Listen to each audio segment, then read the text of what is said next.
Good morning, everybody. It's a little bit before 9 o'clock, and I've got the boat completely packed. So I've got breakfast made, jalapeno cheddar biscuits, and herb sausage gravy. So by Pinnacle Foods, it's really good. So I'm going to enjoy that as I push off down the river. The river level didn't change at all last night, so that's good. I don't particularly enjoy sleeping this close to the water, just in case something happens. So woke up about 8 o'clock, so I feel pretty good. I'm pretty well rested and got everything packed up as quickly as possible, and now I'm pushing off. Well, coming up right around the corner from where I woke up is the first barges on the Missouri River, so that's pretty exciting.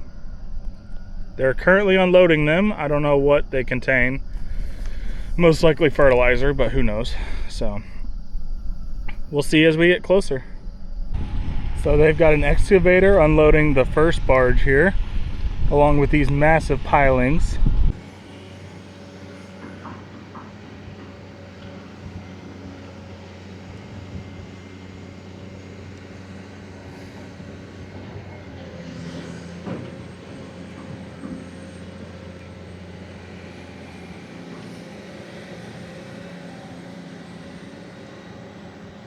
And he's dumping it in that hopper, which has a bunch of conveyor belts that is dumping rock all the way over here.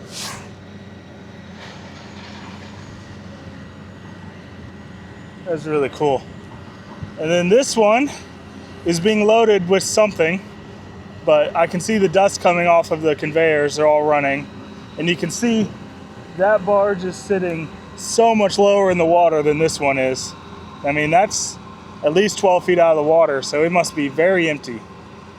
So, really cool stuff.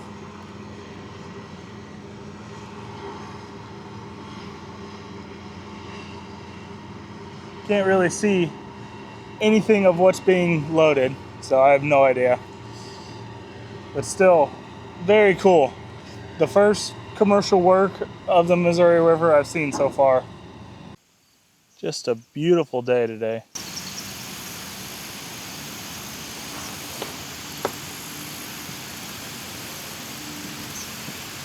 I love the sound of the wind running through the cottonwoods.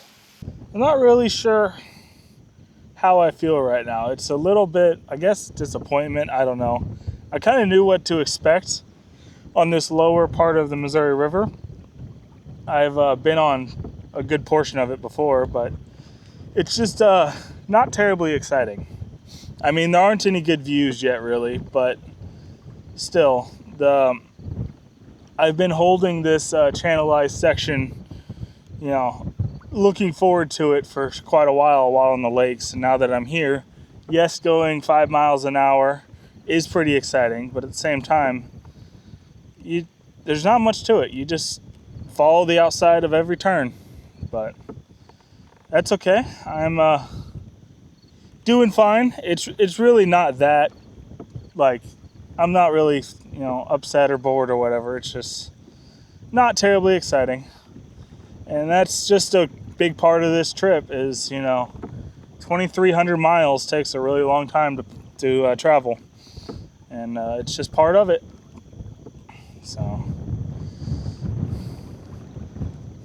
So it's about 10:30, and I'm,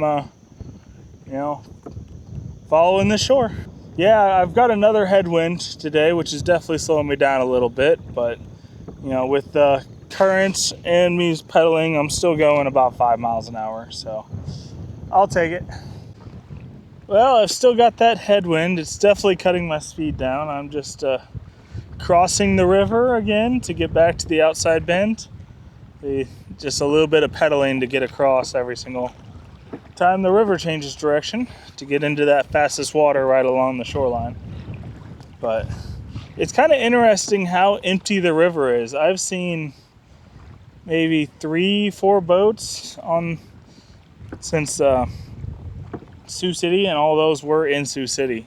So it's a very empty section of river. Not a whole lot going on, which is never a bad thing. I do enjoy these more secluded areas. There are still houses all along the shore here, kind of scattered. Sometimes they'll be in big groups and sometimes they'll just be single little cabins. And other than that, the wing dikes are growing in size and complexity. Some of them are actually turning downstream now too, in like an L shape. And other than that, just cruising down the river. This headwind is fairly strong at times. It's probably cutting my speed in nearly half. So I'm having to pedal a little harder than normal, which is not too big of a deal. So I have noticed with these older pedals that they're nearly not as bad as I thought they were while the wheels were in the water. They do take a little more force to pedal than do the 180 drive. So it's interesting. The flippers on the pedals are a lot bigger on these older models, so they take a lot more force to move them through the water. Not too big of a deal, but just takes a little bit more work. So here's the green crossing sign. So it's on river descending right side is always the green signage. And whenever you see that cross sign right there, it means when you're on the other side of the corner, you should head for that sign there. And that's kind of where the main channel is. Not really too big of a deal when the river's small like this, but once it gets bigger, sometimes the channels does some weird things. So you gotta be on your toes. But until then, just cruising along the shore. Well, I'm passing by one of the biggest sandbars I've seen in quite a while, especially since the river's been channelized. So that's pretty interesting. Hopefully I'll be able to find a couple of these to stay at for a nice evening camp, because this one's like several miles long and quite large and out of the water. It would have been perfect, but you know, you got to be able to find one of those within the last couple hours of the day, so it can sometimes be a little difficult. So luckily I can see this one on satellite image from it's so big. So hopefully I'll be able to look on Google Maps and see if there's any large sandbars on Google Maps near me this evening, and hopefully I'll be able to find a better spot to camp than last night. I have had phone service for quite a while. It does dip out at times, but most of the time it's fairly good. Though I have noticed if my phone at the campground is laying on the ground, it doesn't have service. It has to be a couple feet off the ground usually to work when inside the tent, which is a little annoying, but not too big of a deal. But it's kind of expected. There's probably really good 5G network all around me, just I'm in the lowest point, usually with banks on each side, so it kind of blocks it a little bit, because this is the lowest point around, is right here. Everything's flowing to the river and going downstream, and I'm on average dropping about 1.5 feet per mile as the river flows south. So pretty interesting stuff. So it is noon, so in the hatch in front of me, while I spin around apparently, because I have a menu 15 Mexican style chicken stew and my last little Dr. Pepper here. So I'm gonna start snacking on that as I continue down the river. Okay, so this here is the Little Sioux River dumping in, so that's pretty exciting. Just adding a little more river. I passed the Big Sioux at Sioux City, so this is now the Little Sioux. They don't normally look like much, just right at the river. Usually there's not much water flowing out of them. At least it's hard to tell with the river. So it's just adding a little bit more water. And I'm taking this outside turn again. So as you can see, there's another sign there saying that I should cross over to this point. So pretty interesting stuff. Okay, so apparently this is the Little Sioux, and the one I passed earlier was the West Fork of the Little Sioux. So I got mistaken. So this one's just a little bit bigger, but still cool to see more water added to the river. Just makes it get a little bit wider each time. Well, passing mileage marker 669. So I'm passing mileage marker 669, so I'm making pretty good time. The miles are ticking down fairly quickly. Well, it's about 1 o'clock and I still haven't started on lunch yet. I'm not gonna lie, I'm getting a little sick of the green belly bars and the MREs for lunch. I really don't mind the freeze-dried meals for supper and breakfast. They're still pretty good, even though I've had most of them several times at this point. But the lunches don't really excite me anymore. But that's okay. I don't have too much longer of this trip. Just a couple more weeks, and I'll be in St. Louis. So I'm definitely missing a bit of variety for lunch, but I will survive. I have basically two options of the green belly meal bars and an MRE, and neither of them excite me too much at this point, but I will survive. There really are quite a few beautiful homes right on the water. I just can't imagine how often they flood. I don't know. I mean, these houses are only, 15 feet out above the water, so it's interesting. So the semi there on the edge of the river looks like it's just parked in the middle of a field, but it's obviously must be on a road. But it's pretty interesting. I've not seen a semi that close in a while, especially right next to the river. It looks like it's carrying brush and a side dump. So one nice thing about having a boat that's so stable is there's quite a few of these areas where there's a kind of a rock dike running along the river here, and it's a couple feet tall and you can't see over it. But when you're able to stand up because your boat's so stable, you actually can see over it and see all the interesting things on the other side. Usually there's some kind of like lagoon wetlands area, and this boat is very stable. It's made for fishing, so you can stand up on it very easily. Well, there's the first tow of the lower Missouri River, so that's pretty exciting. It's not one of the biggest boats I've seen, but it's still the biggest one on the trip so far. All I've seen so far are the small construction ones used to move the small barges around the construction sites for bridges. So this is the Captain Joe with the port of St. Louis, Missouri. So pretty exciting stuff. It's crazy to think those things can push entire barges up the river.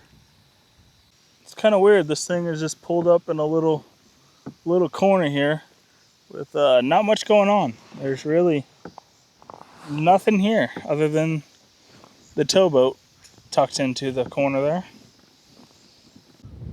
Well, there is what I'm guessing is a sunken barge or dock of some kind. It's still tied to a tree up there with a cable, but it is most definitely mostly in the water, and it looks like it's been there for quite a while. Well, it's 3:30 and I'm going past this quite large house, and apparently it's for sale there. So, if you're interested, it's quite a monster of a house right on the river. Pretty interesting, kind of in the middle of nowhere. It's got a tower on top, like a lookout tower kind of thing. And I'm passing mile marker 659. So definitely making some good miles today. And I believe that this little creek here next to that big old house, there's that lookout tower I was talking about, is County Line Creek. So the house is on a little spit of land in between the creek and the river. Well, it's about 5:30. I'm passing by mile marker 653, and it's been a pretty relaxing afternoon. Not a whole lot's going on. I'm kind of getting cooked by the sun a little bit. So the next big trip that I do is definitely going to involve more sun protection. I should have brought like a full face mask kind of thing, like fisherman wear. I don't think I'd wear it all the time, but there's definitely times that I would like to have more sun coverage than just this. I thought it would be fine, and really it has been. I mean, I've been out here 3 months and not really had very many problems, but still, there are days I wish it was more. So yeah, other than that, I'm just cruising down the river. It's been a beautiful afternoon. The headwind has died down and it's not too warm, so it's been pretty nice. And I still got a couple hours before I'm going to start looking for a spot to camp tonight.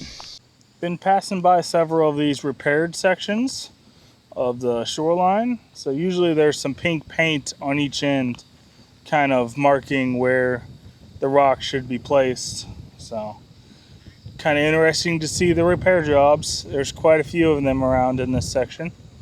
So haven't seen the actual equipment that does the repairs, but definitely seeing the result of it. So I'm coming up on the town of Blair, and the bridge in front of me is the Blair Railroad Bridge, which was built in 1924. And it replaced the original bridge, which was built in 1888. And the original bridge was demolished, and the trusses were actually sent to Wyoming, and they're still being used. And as I said, this one was built in 1924, so still a very old bridge. It's one of the biggest truss bridges in Iowa, apparently. And on the other side of it is US 30, and it's a much more modern design bridge. I very much doubt you can see it, but someone quite a while ago wrote "Doug loves Stacy" on the top beam of this bridge, which is interesting. But just a very cool old bridge.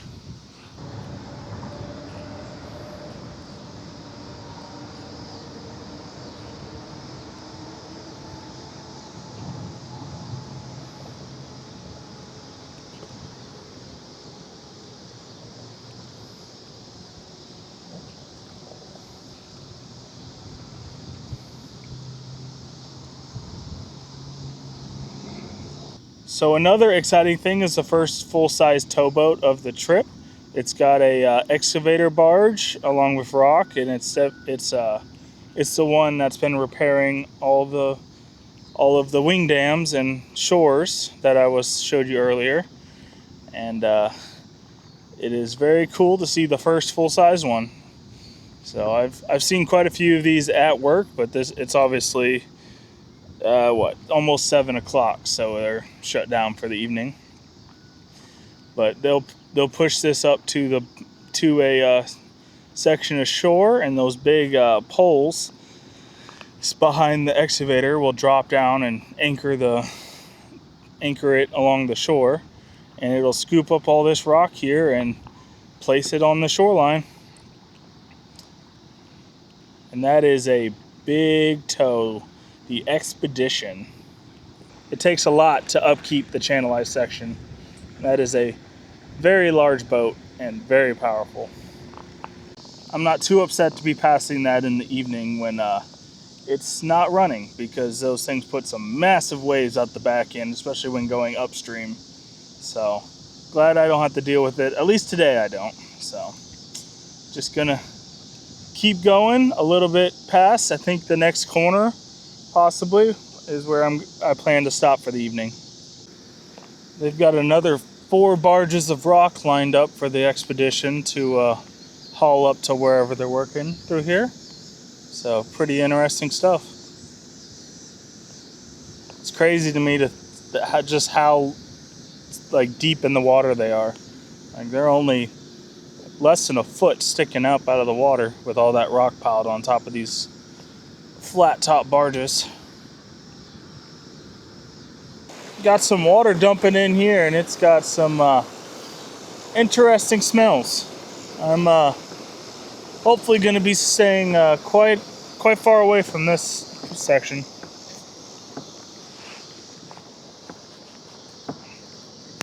This is always my favorite part of the evening, when the sun is setting and this entire bank is dipping into the shade, and you're just cruising down it, enjoying the dropping temperatures. So it's almost 8 o'clock, and the sun is definitely starting to set there behind me, so not exactly ideal. But there is a sandbar on the next inside turn here, so I've got another like mile and a half, so I should get there right as it gets dark. So cutting it a little close today, but not too big of a deal. So if I end up here where I'm planning, I'll have gone 41 miles today. So, pretty good day on the river. Well, it's almost 8:15 and I really hope that this spot right around this corner here works out, because I'm running out of light. So, hopefully I didn't gamble and lose this evening. I passed several good spots, hoping to get a little farther this evening. But there is not a terrible amount of light left, but it is very pretty out, that is for sure. Got two whitetail right there. First deer I've seen in a while. And there's a barge up here. Well, here's the spot. It definitely doesn't look ideal, but hopefully I can make it work.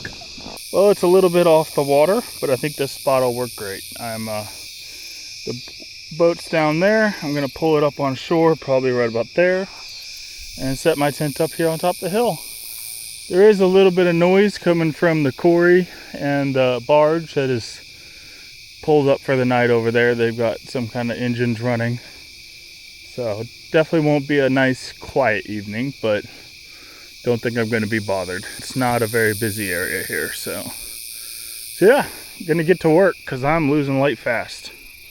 Okay, I've got the boat pulled up there and I'm setting up the tent here, and the mosquitoes are out extremely thick here, so I'm slightly being eaten alive. So I'm trying to work quickly.